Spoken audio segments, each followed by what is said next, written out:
সকাল থেকে ওয়েদারটা আজ খুবই ভালো ছিল, কিন্তু দিনের প্রথমেই তোমাদের সঙ্গে পরিচয় করিয়ে দিই আমার দাদির সাধের লাউ গাছের মাচাটির সাথে।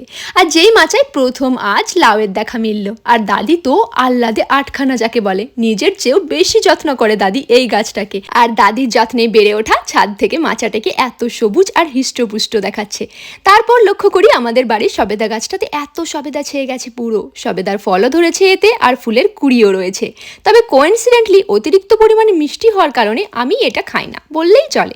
আর আজকে দেখো এক ঝুড়ি মতন সবেদা গাছ থেকে পাড়া হয়েছে, যেগুলো এবার কিছু বাড়ির জন্য রেখে বাকিগুলো আত্মীয় পরিজন আর পাড়া প্রতিবেশীদের দেয়া হবে বলে বাছাই চলছে। আচ্ছা, তোমরা কি পছন্দ করো ওই ফলটা খেতে? কমেন্টে জানিও কিন্তু। আর এই দেখো সাইজটা কত বড়, এত বড় সবেদা আমি এর আগে কখনো দেখিনি। তবে আজকে এই একখানা ফল আমি খেয়েছিলাম। আর 10টার দিকে বাড়ির সবাই মিলে খেলাম গুগলি জাম। দেন আমার একটা শ্যুট ছিল, ওটা কমপ্লিট করে দুপুরের পর আমি চলে গিয়েছিলাম মামা বাড়ি। আর বিকেলে বোরিং লাগার জন্য মামার সাথে একটু বাজার দিকে বেরিয়েছি। আর এই ব্রিজটার উপর সন্ধেবেলা যেতে আমার ভীষণ ভালো লাগে। আর মার্কেটে অতিরিক্ত ভিড় যেন আজ রয়েছে। তবে যাই হোক, মামা আর আমি আমাদের ফেভারিট চায়ের দোকান থেকে নিলাম দুখানা মাটির ভাঁড়ে মালাই চা।